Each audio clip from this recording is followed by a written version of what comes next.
Coming up on Mountain News this morning, medical marijuana will soon be legal in the Commonwealth, but some counties are working to ban the product before it hits the shelves.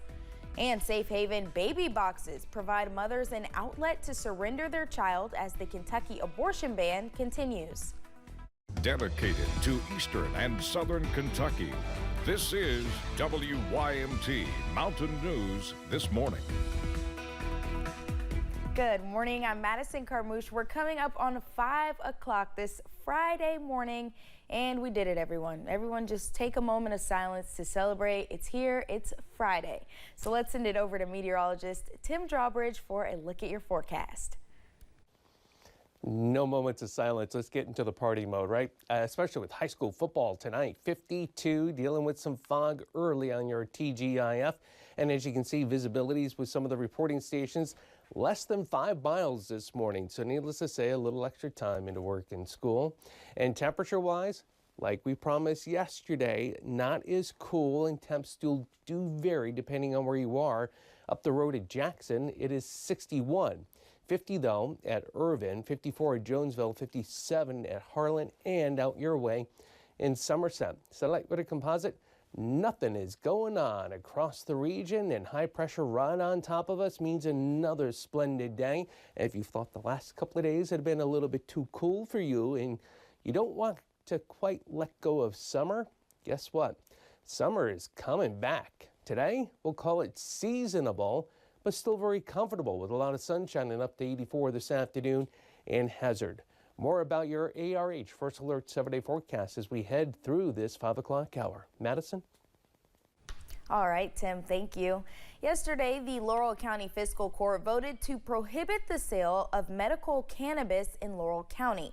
The ruling can be reviewed and voted on again at a later date. London Mayor Randall Weddle says folks need to be educated on the benefits of medical cannabis. But it's about educating the public, getting the information out. We've already talked once within our council meetings about this, and we will talk more about it before November gets here. And then also opening it up for individuals out of the state level to talk to individuals down here. One day we're trying to plan to get it opened up at the community center. But it's about educating the public. The City of London will vote whether or not to allow the sale of medical cannabis in November. Others across the state may also see a ballot resolution about medical cannabis in November. Jessica Umbro reports. These communities are ready for this. A lot of them have been waiting for this for a long time. And it's not just for the big cities to be able to have these dispensaries. It's important for access all across our state. Matthew Bratcher of Kentucky Normal, a group dedicated to reforming cannabis laws in Kentucky, says the nearly 200 total business applications for the Kentucky Medical Cannabis Program proves that interest is there. But local government disputes on whether or not to allow the business could be delaying applications. While some counties and cities have already filled in those opt-in or opt-out applications with the state, some are leaving it up to the public, a decision that will be made at the ballot box this November. It's not going to be for every community. And obviously, there's only a small amount of places where the dispensaries can go anyway, right? This map shows the counties where voters could see a ballot resolution this November. Red shows where the resolution is countywide. Green shows where it can be seen in both county and city-specific ballots. Blue shows where it will be seen on only city-specific ballots. And purple shows where it will not be on the ballot as of August 22nd. Bratcher says the medical cannabis vote could have a similar pattern to the wet-dry vote. Once they see how other jurisdictions, other municipalities are attacking this and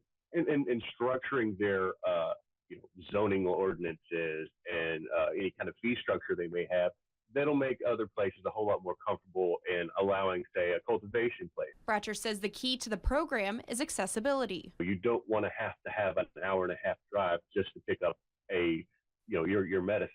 In Frankfort, Jessica Umbro, WKYT.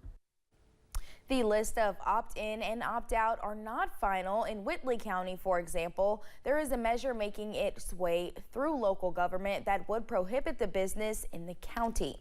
Our sister station reports a second reading on that measure is set for next month.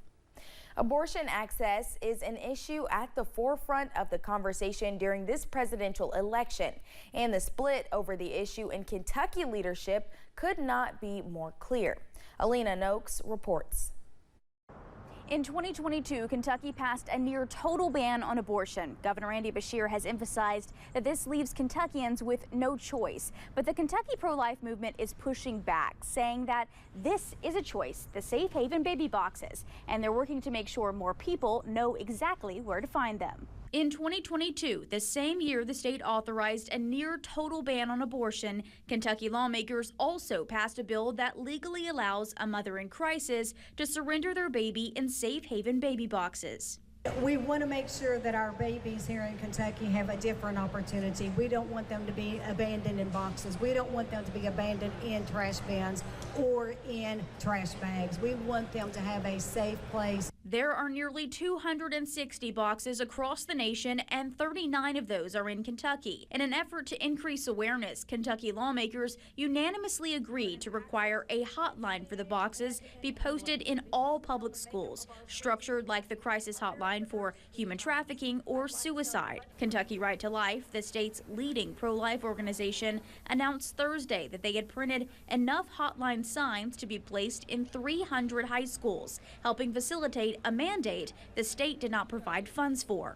We don't know what this 8-number presence will do in the school, but when a young girl finds herself possibly in crisis, or a young couple, reaching out to that line may make the difference for them and for the life of their child. Kentucky continues to be one of the top 5 states in the nation with the highest number of teen pregnancies. State data the year prior to its abortion ban indicates that about 8% of abortions were given to girls 19 years old or younger. Life isn't just about stopping abortion. It is that, to be sure.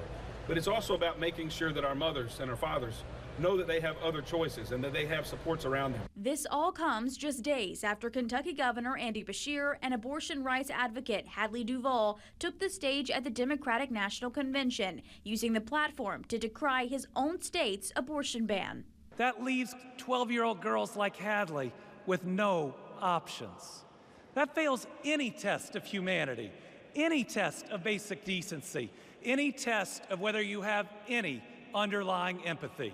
Those remarks leaving Kentucky pro-life lawmakers frustrated, saying they are praying for the governor's conversion. There's so many things that he could have talked about, and unfortunately, he was chosen specifically to be at the DNC to showcase abortion and to promote abortion and killing our precious life in the womb, and that makes me sad. Again, there are 39 baby boxes in Kentucky. About a dozen of those are in and around the Louisville area. Breckinridge County will have a ribbon cutting on their newest box in September. Reporting from Louisville, Alina Noakes, Wave News. A big change is coming for the Knott County School District later this year. As we first reported Tuesday night, Superintendent Brent Hoover is retiring effective October 1st. He served the Knott County School District for nearly 30 years in various roles, but after his education career ends, he says the relationships will stay with him. Some of the best years of my life were spent in the classroom, and some of the friendships, some of my best friends that I have right now are former students of mine, and I will forever treasure that. Hoover says he began his career at Emelina Elementary and has taught every grade from 5th to 12th. Thanks for getting your day started with us here on Mountain News this morning. Still to come, whooping cough is making a resurgence as less people take the necessary vaccine to prevent pertussis. Weather-wise, a little cool the last several mornings, and yes, it's feeling a little cool now, but a nice warm-up today. We'll let you know how warm we'll get with your ARH First Alert 7-day forecast coming up right after this.